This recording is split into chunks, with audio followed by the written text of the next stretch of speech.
On May the 16th, Cloud Imperial Games introduced two new features: Flight Blades, a program that players can add to their ships to improve their performances, and Bombing Racks, allowing ships to carry and drop bombs. While these features, especially the blades, had been anticipated by the community for quite some time, what followed was not the celebration that many expected. Instead, Cloud Imperial Games dropped a major bombshell by locking these new features behind a paywall, at least for a couple of months. The backlash from the community was, of course, immediate. Forums lit up with criticisms, and negative coverage quickly appeared across various gaming news outlets. Now, it seems that Cloud Imperial Games may be revising course in response to the widespread outrage, so in today's video, we'll take a look at the latest developments surrounding what is perhaps the biggest drama that the game has ever seen. Following Cloud Imperial Games' controversial announcement, the backlash across the Star Citizen community was both immediate and intense. As expected, Spectrum was on fire and things escalated quickly. The Flightbed announcement was so heavily ratioed that it actually caused technical issues on the platform. In fact, Zyloh himself confirmed in a reply to a concerned commenter that the original announcement thread had seemingly disappeared because it had broken Spectrum. Then came the inevitable retcon. In response to the backlash, Zyloh returned to Spectrum to acknowledge the controversy on behalf of Cloud Imperial Games and announced a set of changes aimed at addressing the community's concerns.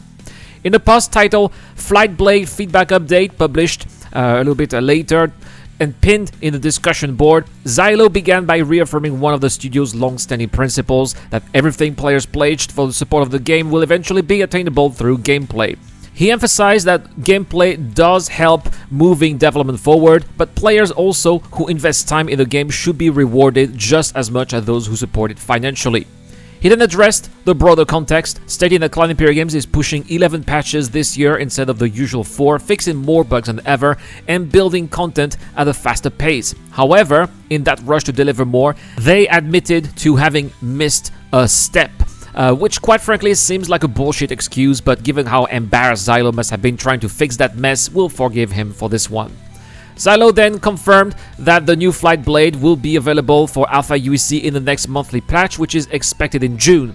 He explained that while the team followed its usual approach of offering early access through the Pledge store, they have now reconsidered that strategy. Moving forward, smaller components such as Flight Blades and Bombing Racks will be obtainable in-game at the same time as they appear on the Pledge store. He added that the choice to support development financially should always be optional. Players who own a game package will be able to acquire these new components using in-game currency without being forced to pay real money.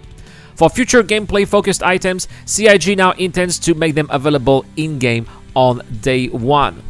Zyloh concluded the post by thanking players who offered feedback, particularly those who were in a constructive way. He acknowledged that Star Citizen has always been shaped by the community and that both the passion of the community and the scrutiny are essential to the game's development. To conclude, we could say that this latest controversy has been a clear reminder that the Star Citizen community still has a strong voice, and that Cloud Imperial Games, for all of its missteps, does listen when the feedback is loud enough.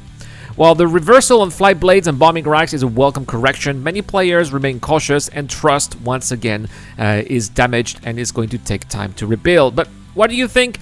Do you think this was just a misunderstanding that got out of hand, or a sign of deeper issues in how monetization is being handled by Cloud Imperial Games? Let me know in the comment section down below. I'm always reading and trying to reply to your thoughts.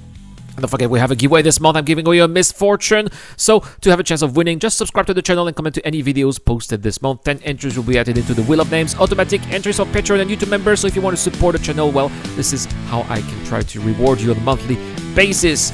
Guys, thank you so much for watching, guys. As always, a big shout out to Tokar Tarcisius, Dr. Frobin, Shadow Rise, Ducky Tucker, and Zero Crusher. I've been Iran, and I'll see you guys in the next one.